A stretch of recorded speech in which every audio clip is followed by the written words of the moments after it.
नमस्कार, आप देख रहे हैं जी बिजनेस की खास पेशकश डीमोनेटाइजेशन स्पेशल। यानी कि हम ये जानने की कोशिश कर रहे हैं कि इस समय अर्थव्यवस्था पे ये जो मोदी सरकार का बहुत बड़ा कदम है डीमोनेटाइजेशन का, इसका क्या असर अर्थव्यवस्था पर देखने को मिल रहा है और अलग अलग सेक्टर्स, अलग अलग इंडस्ट्रीज का क्या मानना है। क्या ये पॉजिटिव डायरेक्शन में लिया गया एक स्टेप है, लॉन्ग टर्म में फ़ायदा होगा, शॉर्ट टर्म में कितनी दिक्कतों का सामना करना पड़ रहा है और गोइंग फॉरवर्ड ये इंडिया की जीडीपी में कितना स्ट्रांगली कॉन्ट्रीब्यूट करता हुआ नजर आएगा। सबसे बड़ा पैनल जी बिजनेस में मौजूद है और जानने की कोशिश करेंगे कि अब इम्पैक्ट क्या रह सकता है डीमोनेटाइजेशन का। मेरे साथ इस समय मौजूद हैं विजय शेखर साहब, जो कि फाउंडर हैं पेटीएम के, साथ साथ एपी होटा साहब मेरे साथ मौजूद हैं, managing director and CEO national payments corporation of India के, और साथ से पंकज जाजन साहब तो मेरे साथ मौजूद हैं ही। आप सभी का ही बहुत शुक्रिया जी बिजनेस को समय देने के लिए। सबसे पहले पंकज जी, मैं आप ही से सवाल पूछता हूँ। यहाँ पर जिस तरीके से मैं बात कर रहा हूँ डीमोनेटाइजेशन का, सर ये जीडीपी पे इम्पैक्ट ओवरऑल तो देखें तो कहीं ना कहीं पॉजिटिव ज़रूर पड़ेगा लंबी अवधि में, क्योंकि अब जो ये सरकार का मूव है ये इकॉनमी में जहाँ ब्लैक मनी बहुत ज़्यादा थी उसको अब एक साफ और ट्रांसपेरेंट इकॉनमी बनाने की कोशिश है। तो शॉर्ट टर्म में इम्पैक्ट, लेकिन लॉन्ग टर्म में कितना स्ट्रॉन्ग मूव ये सरकार की पहल को आप समझते हैं?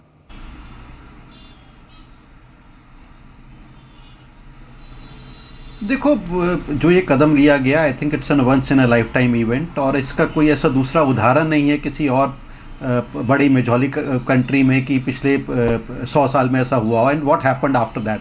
सो एक अनुमान आ रहे हैं सबके, डेफिनेटली इसमें कोई दो राय नहीं है। It's been a consensus that on a longer term basis ये एक बहुत बहुत अच्छा कदम है, और जो एक कंट्री में, जो एक इकनॉमी में जो ब्लैक मनी का चलन था उसमें कम आना चाहिए, and the regular economy should definitely grow. But जो एक थमाव जीडीपी में, जो एक करेक्शन जीडीपी में आ सकती है अगले 2 quarter, 3 quarter, 4 quarter, it is to be seen कि कितनी आती है। एक इसमें एक आकलन आ रहा है कि 0.75% से 1.5% तक का जीडीपी में करेक्शन आ सकती है।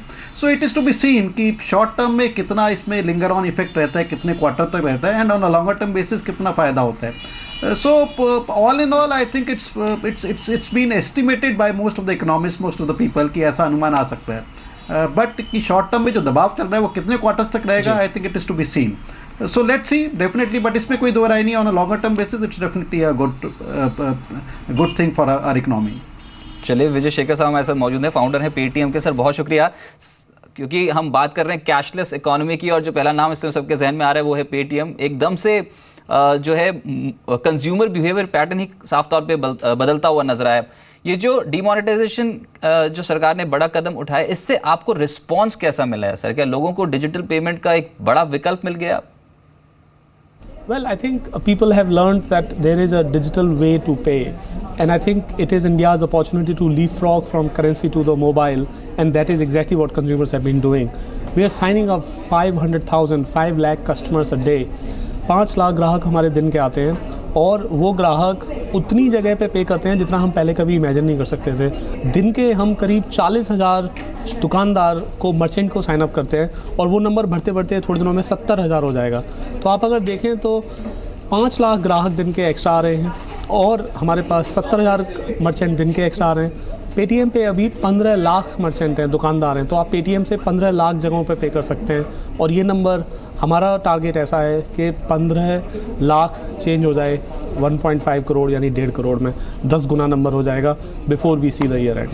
अच्छा शेखर साहब, यानी कि ह्यूज कस्टमर बेस जो है वो ऐड ऑन कर लेगा पेटीएम अब गोइंग फॉरवर्ड, क्योंकि एक बहुत बड़ा बाजार कंपनी के लिए खुल गया है। लेकिन ये किस तरीके की ट्रांजैक्शंस देखने को मिल रही हैं सर, और ओवरऑल इस बारे में बताएं कि अब लोगों का रिस्पांस, कंज्यूमर बिहेवियर पैटर्न क्या कहता है, कैसी ट्रांजैक्शंस हो रही हैं पेटीएम के जरिए?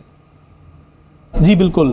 सो पेटीएम की जो ग्रोथ रही है वो इस तरह से हो गई कि हम लोग बैंक लॉन्च करने के लिए तैयारी कर रहे थे, तो हम बैंक के अंदर हमने बहुत सारा हार्डवेयर, सॉफ्टवेयर खरीदा, बढ़ोतरी करी, वो सब अभी यूज़ हो गया है। तो इस तरह से एक तरह से टाइमिंग बड़ी सरप्राइजिंगली बैंक की, तो हम बैंक तो लॉन्च अभी तक नहीं कर पाए, लेकिन हमारे पेटीएम वॉलेट के कस्टमर के लिए हमें वो प्लेटफॉर्म मिल गया, तो ये चेंज आया है। एंड थोड़े दिनों पहले हमने देखा कि हमारे पिछले महीने के ट्रांजेक्शन, जिसमें दिवाली था, दिवाली वाले महीने में ट्रांजेक्शन्स का वॉल्यूम 94 मिलियन 9.4 करोड़ रहा। तो वो एक अपने आप में बहुत ही अच्छा रिकॉर्ड है हमारे लिए। तो हम बड़े खुश हैं उस बात से कि देश की जनता इतना ज़्यादा मोबाइल को एक्सेप्ट कर रही है, मोबाइल से पेमेंट एक्सेप्ट कर रही है और पेटीएम से एक्सेप्ट कर रही है। चलिए, मेरे साथ एपी होटा साहब इस समय मौजूद हैं, और ये मैं बता दूं कि director and CEO of national payments corporation of India. Sir बहुत शुक्रिया अपना कीमती समय जी बिजनेस को देने के लिए। एक तो ये बताएं, ये जो पॉइंट ऑफ सेल है, ये जो मशीन्स हैं इनकी संख्या इस समय बहुत कम है, कितनी दिक्कतों का सामना करना पड़ रहा है, क्या दिक्कतें हो रही हैं, और इसके बारे में जानकारी दें लोगों को। इसके बारे में जागरूकता अभी इतनी है नहीं, कितना ज़रूरी है पॉइंट ऑफ सेल्स के ज़रिए अब जो ये कैशलेस मूव है सरकार का, इसको इम्प्लीमेंट करना। आप तो देखे होंगे कोई बड़े बड़े शॉप में तो पॉइंट ऑफ सेल टर्मिनल जिसको पॉस बोलते हैं वो अभी है। देश में 14 लाख टर्मिनल हैं, लेकिन हम तो देख रहे हैं देश में 35 मिलियन, ये जो 3.5 करोड़ दुकान है, इसमें करीब 15 मिलियन 1.5 करोड़, ये 1.5 करोड़ शॉप में ये जो मशीन लगा जा सकता है। तो एक तो सब उन लोगों को पता नहीं कि ये पॉस मशीन से फ़ायदा क्या है। पॉस मशीन में यूज़ करने के लिए पहले लोगों के पास कार्ड होना चाहिए। अभी सभी लोगों के पास कार्ड हो गया, वो कार्ड में वो पेमेंट कर सकते हैं। तो अभी दुकान में पेमेंट लेने के लिए, क्योंकि ये जो नॉन कैश पेमेंट होगा तो आसानी से वो पेमेंट हो सकता है। इसके लिए चाहे एक पॉस मशीन, जिसके लिए ये जो पावर कॉर्ड का ज़रूरत होगा। ये तो जहाँ पावर सप्लाई है, वो पावर सप्लाई है तो उधर पॉइंट ऑफ सेल लगा जा सकता है। ये बहुत छोटा सा मशीन है, मेरे पास अभी मशीन नहीं तो आपको दिखा सकता था। ये जो पॉइंट ऑफ सेल में कार्ड को स्वाइप करना है और जो कस्टमर सिर्फ 4 डिजिट का पिन दबाएंगे। कितना आसानी से आप सेल कर सकते हैं, कि पैसा को हैंडल कर सकते हैं। कोई कैश को हैंडल करना नहीं पड़ेगा। आप कैश लेंगे तो कैश को लेके वो बैंक को जमा करना पड़ता है, इसमें भी कोई करना नहीं है। ये जो मशीन करीब पहले तो 9-10 हज़ार पड़ रहा था, अभी 5-6 हज़ार में भी पॉस मशीन मिल रहा है। और GPRS बेस्ड पॉस थोड़ा ज़्यादा लगता है, लेकिन 5-6 हज़ार में मिल जाता है। तो बैंक इंडियन सिस्टम में ये पॉस मशीन्स बैंक लोग देते हैं, बैंक लोग आके पॉस देते हैं और उसका मंथली रेंटल लेते हैं। आप खुद जो कोई शॉप खुद खरीदेंगे तो रेंट नहीं लगेगा। जैसे कि आप एक दुकान में आप एक फ़ैन लगा रहे हैं या AC लगा रहे हैं, कोई इसी तरह आप उसको सोचना है कि वो ट्रांजैक्शन प्रोसेसिंग के लिए एक पॉस आपको खरीद के दुकान में रखना है। सर यही एक मुद्दा है कि जो खर्च है ये पॉइंट ऑफ सेल कनेक्शंस का, मशीन्स का, ये दुकानदारों पर कहीं ज़्यादा हावी ना पड़ जाए, मर्चेंट्स पे ज़्यादा हावी ना पड़ जाए। सरकार ने POS से सभी तरह के ड्यूटी खत्म कर दी है, इसका आगे क्या आपको लगता है कि फ़ायदा देखने को मिले? आप देखें तो सरकार का भी अनाउंसमेंट हुआ है, एक्साइज ड्यूटी और एडिशनल ड्यूटी जो 16.5% का रिबेट आ गया है, और 4-5 हज़ार का जो पॉस टर्मिनल था और अभी बहुत कम हो गया है। आप खुद खरीदेंगे या रेंटल मॉडल में पॉस लेंगे तो उसका प्राइस और भी कमेगा। तो ये जो पॉस है, ये एक अभी आजकल मोबाइल पॉस भी आ गया है। मोबाइल पॉस, ये छोटा पॉस से इसे एक छोटा एक मशीन जो कार्ड स्वाइप के लिए, वो भी आ गया है। वो इनबिल्ट मोबाइल है, लेकिन ये भी बहुत आसानी से प्रोक्योर कर सकते हैं और दुकान में आप ट्रांजैक्शन प्रोसेसिंग में करके रख सकते हैं। ये जो पहले हम अभी तो बैंक गवर्नमेंट का इंस्टेंस से, गवर्नमेंट का रिक्वेस्ट से सभी बैंक ने ये जो MDR वेव कर सर आपके पास में वापस लौटूंगा, क्योंकि इस समय फिर से एक बहुत बड़ी खबर आ रही है और उसको बाजार क्लोजली ट्रैक करेगा, उसका इम्पैक्ट स्टॉक मार्केट में भी जरूर आएगा। और वो ये है कि 2016-17 के लिए MSS सीमा जो है उसे बढ़ा दिया गया है, और ये बहुत बड़ी खबर है जो आज स्टॉक मार्केट को इम्पैक्ट करेगी। डेफिनेटली बैंकिंग स्टॉक्स को तो जोरदार तरीके से इंप्लीमेंट करेगी, सुबह से दबाव में थे। एमएसएस सीमा बढ़ाने से बैंकों में अब निचले स्तरों से बहुत स्ट्रांगली रिकवरी देखने को मिल रही है और यही बात थी कि अब आरबीआई को बहुत कड़े कदम ले सकता है। 2016-17 के लिए एमएसएस सीमा जो है उसे बढ़ा दिया गया है, यानी एमएसएस में आपको बता दूं कि मार्केट स्टेबलाइजेशन स्कीम को कहते हैं। सुमित मेरे सहयोगी से मेरे साथ मौजूद है। सुमित बताएं क्या कुछ डिटेल्स हैं आपके पास, क्योंकि अभी तक का जो हमारे पास डेटा है उसमें 30,000 करोड़ से बढ़ाकर 6 लाख करोड़ ये क्वांटम है एमएसएस सीमा का। शुक्रिया रजत। देखिए 2004 में ये स्कीम लॉन्च की गई थी, मार्केट स्टेबलाइजेशन स्कीम के नाम से स्कीम है। इसके तहत आरबीआई जो एक्सेस लिक्विडिटी होता है सिस्टम के अंदर उसको मैनेज करता है। जब भी सिस्टम में लिक्विडिटी मैनेज की जाती है, आमतौर पे जिस भी मैकेनिज्म से आरबीआई मैनेज करेगा इसे, वो सीधे सरकार के पास जाएगा। लेकिन अगर आरबीआई एमएसएस यानी कि मार्केट स्टेबलाइजेशन स्कीम के तहत इस लिक्विडिटी को मैनेज करता है तो वो अलग एक अकाउंट में जाता है, इसको मार्केट स्टेबलाइजेशन स्कीम फंड ही बोलते हैं। उसके अंदर जाके ये पूंजी जो है उसको मैनेज किया जाता है। इसकी सीमा को अपडेट किया गया है, फिर इसकी सीमा को जो बढ़ाया गया है उससे प्राइमा फेसी एक अनुमान लगाया जा रहा है कि जिस भी तरह का आरबीआई ने कदम हाल फिलहाल में उठाया था, यानी कि सीआरआर की जो रेट्स बढ़ाए गए थे जिससे बैंकों के पास पूंजी पहुंची थी, बैंकों की मिली हुई पूंजी को आरबीआई के पास पहुंचाया जा रहा था, वो वापस शायद सिस्टम में आता हुआ दिखाई पड़े और शायद इसी चीज़ को पॉजिटिवली बैंक जो है वो ले रहा है और इसीलिए शायद बैंकों में एक पॉजिटिव रिएक्शन आता हुआ दिखाई पड़ रहा है।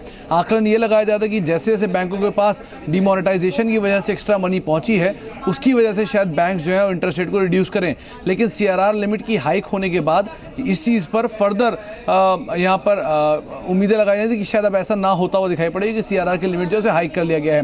लेकिन अब ये जो फैसला आया है, आज जो फैसला आया है मार्केट स्टेबलाइजेशन स्कीम की लिमिट को बढ़ाने को लेकर, इसके बाद शायद हो सकता है जो सिस्टम में पैसा कम हुआ है या फिर जो वापस सीआरआर के हाइक के बाद आरबीआई के पास पहुंचा है उसको आरबीआई मैनेज करे और शायद इंटरेस्ट रेट कटने की जो चांसेस हैं वो दोबारा प्रबल होते हुए दिखाई पड़े। तो ऐसी कुछ एक अनुमान लगाए जा रहे हैं बाजार में जिसकी वजह से शायद जो बैंक है वो स्टीपली रिएक्ट कर रहे हैं। चलिए, और स्टीपी रिएक्ट कर भी रही है। दिन के उच्चतम स्तर पे स्टेट बैंक ऑफ इंडिया, अगर आप एक एक करके आप स्टॉक्स देखेंगे तो बहुत शार्पली रिकवर होते हुए नजर आएंगे। सारा ही बैंकिंग पैक पलट गया और ये बता दो कि एक हफ्ते क्रेडिट पॉलिसी से पहले कहीं ना कहीं एंटिसिपेशन यही थी कि इतनी स्ट्रॉन्ग बिकवाली बैंकिंग में नहीं बनेगी। आज सुबह से दबाव में थे लेकिन अब पलटते हुए नजर आए हैं।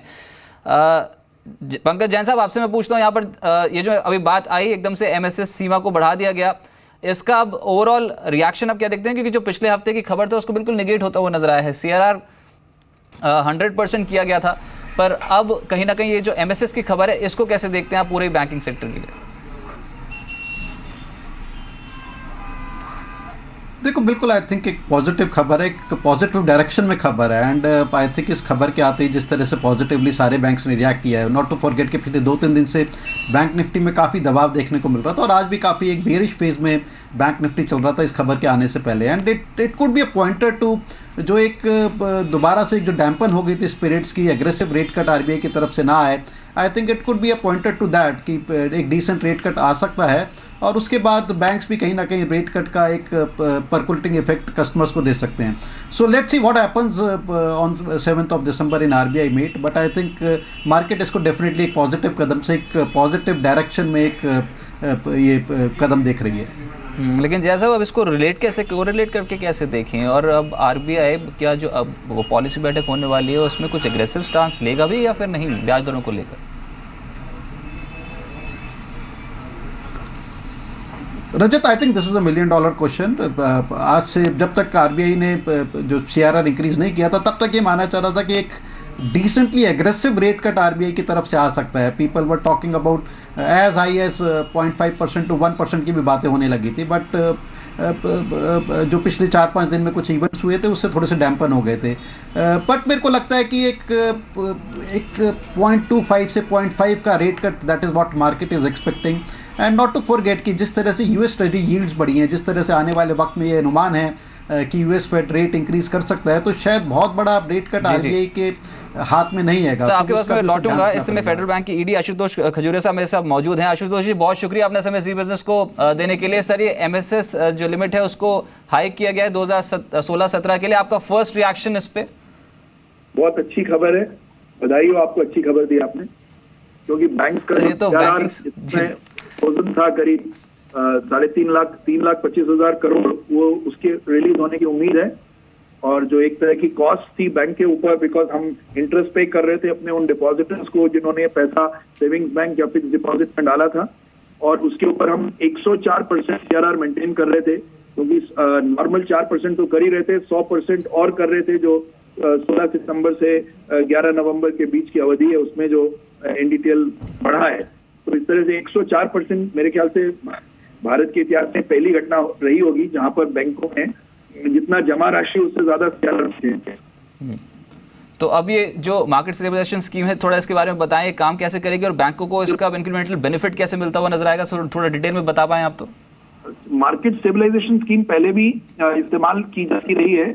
जब भी सिस्टम में तरलता बढ़ जाती है, लिक्विडिटी बढ़ जाती है, तो उसमें 3 प्लेयर्स होते हैं जो उसकी कॉस्ट जो है उसको उसका वहन करते हैं, जो भी उसके ऊपर जो भी कॉस्ट आती है। एक तो खुद रिजर्व बैंक जो रिवर्स रिपो के माध्यम से उस लिक्विडिटी को हटाने की कोशिश करता है, कई बार डेली बेसिस पर और कई बार 7 दिन 14 दिन के या 28 दिन के टर्म रिवर्स रिपो के द्वारा उस लिक्विडिटी को कुछ समय के लिए सिस्टम से हटाता है, खासतौर से जब वो लिक्विडिटी कम समय के लिए अपेक्षित हो। दूसरा जो प्लेयर इसमें होता है वो बैंकिंग सिस्टम होता है। जब आप CRR उनकी बढ़ा देते हैं तो उतना पैसा जमा राशि में से वो भारतीय रिजर्व बैंक के पास चला जाता है एक अकाउंट में, तो उनको कोई ब्याज नहीं मिलता और उस पैसे का वो इस्तेमाल नहीं कर सकते। एक तरह से लिक्विडिटी को इंपाउंड कर लिया जाता है। तीसरा जो प्लेयर उसमें आता है जिसका डायरेक्टली लिंक नहीं होता, लेकिन लिक्विडिटी बढ़ने से इन्फ्लेशन और दूसरी कई चीजें आ सकती हैं जो इकोनॉमी को डिस्टेबलाइज करें, तो वो गवर्नमेंट ऑफ इंडिया उसमें एंटर करती है और वो MSS बॉन्ड्स इशू करती हैं और उस बॉन्ड्स का पैसा पूरा जो रहता है, जो भी वो बॉन्ड इशू करती हैं और बदले में जो पैसा इकट्ठा होता है, जो भी इन्वेस्टर्स उसमें पैसा डालते हैं, उस पैसे को वो रिजर्व बैंक ऑफ इंडिया में एक अकाउंट में रखते हैं जिसका इस्तेमाल वो नहीं करते, बट उस पर ब्याज देते हैं। जब आप बॉन्ड इशू करते हैं तो आपको ब्याज देना होता है, तो वो ब्याज की जो कॉस्ट है वो गवर्नमेंट ऑफ इंडिया के खाते में आती है, लेकिन लिक्विडिटी को हैंडल करने के लिए वो खर्च भारत सरकार द्वारा उठाया जाता है। तो इस तरह 3 प्लेयर्स हैं, भारत सरकार, भारतीय रिजर्व बैंक और बैंकिंग सिस्टम। 3 जने मिलकर लिक्विडिटी का खर्चा वहन करते हैं। शुरू में जब ये लिक्विडिटी एकदम से बढ़ी SBNs की वजह से 1000 और 500 का जो विमुद्रीकरण हुआ उस नोट्स का, तो वो जो पहली लिक्विडिटी आई उसको भारतीय रिजर्व बैंक ने एब्जॉर्ब किया रिवर्स रेपो के माध्यम से। उसके बाद उन्होंने बैंकिंग सिस्टम की CRR बढ़ा दी और वो बढ़ाई तो बैंकिंग सिस्टम ने भी उस खर्चे को वहन किया, कम से कम 14 दिन तो किया ही है फोर्टनाइट के लिए। और अब गवर्नमेंट ऑफ इंडिया आई है आगे और वो ये बॉन्ड्स को इशू करेगी। 6 लाख करोड़ तक बॉन्ड वो जो इशू कर सकते हैं, सीमा जो है उनको मिली है भारतीय रिजर्व बैंक को कि गवर्नमेंट ऑफ इंडिया के बिहाफ पर इन बॉन्ड्स को लेकर आए, इनका ऑक्शन करें। ये T-बिल्स के रूप में भी हो सकते हैं, ये बॉन्ड्स के रूप में भी हो सकते हैं, जिसमें जो ब्याज होगा वो तो भारत सरकार देगी, लेकिन उस पैसे का इस्तेमाल नहीं करेगी। अच्छा, क्योंकि अगर वो इस्तेमाल करते हैं तो फिस्कल डेफिसिट बढ़ जाएगा। चलिए ठीक है, खजूर साहब आप बने रहिए हमारे साथ। मेरे सहयोगी सुमित भी इस न्यूज़ को क्लोजली ट्रैक कर रहे हैं और उस पर वो रिसर्च भी उनके पास है लेट लिस्ट। सुमित, आप क्या पूछना चाहेंगे? मिस्टर खजूरी, एक सवाल ये होगा कि क्या सिस्टम में जो लिक्विडिटी है वो इस हद तक बढ़ चुकी है कि RBI के और जो 2 स्टेप्स थे उनको एग्जीक्यूट करने के बाद अब MSS की लिमिट को इतनी ज़्यादा बड़ी मात्रा में हाइक किया गया, क्या ये बहुत ज़्यादा सीवियर सिचुएशन कह सकते हैं अभी? अब वो आंकड़े उतने ही हैं, लेकिन वो अलग अलग खाने में जा रहे हैं, इसलिए आपको ऐसा लग रहा है। अब जैसे जब भारत सरकार जब अपने MSS को इशू करेगी तब वो बैंकों की CRR वापस आ जाएगी। 3,25,000 जो बैंक की CRR है 3,25,000 करोड़ की, वो बैंकों को वो धनराशि वापस उपलब्ध हो जाएगी। तो फिर कहीं ना कहीं तो जानी है, तो भारत सरकार जो है वो उसको एब्जॉर्व करेगी। और आपने कहा रिजर्व बैंक ने जो अपने रिवर्स रिपो किए थे वो एक एक करके सब मैच्योर होते जा रहे हैं। तो आप पाएंगे अंत में ये 6 लाख करोड़ ही कुल राशि रहेगी लिक्विडिटी की, जिसको की एब्जॉर्व करने की आवश्यकता पड़ेगी, क्योंकि ये वो राशि है जो SBN की वजह से बैंकों में आई है। तो इसलिए इसमें ऐसा नहीं है कि वो सबको आप जोड़ते चले जाएं कि बैंकों की CRR plus 6 lakh crore government के और प्लस RBI ने अब तक जो लगभग 5 लाख करोड़ की रिवर्स रिपो की, वो सबको आप ऐड नहीं कर सकते। वो जो 5 लाख करोड़ की जो उनके जो उन्होंने किए थे लैब के अंतर्गत जो रिवर्स रिपो किए थे लिक्विडिटी एडजस्टमेंट फैसिलिटी के अंतर्गत जो उन्होंने रिवर्स रिपो ऑपरेशन की थी, वो एक एक करके मैच्योर होते जा रहे हैं।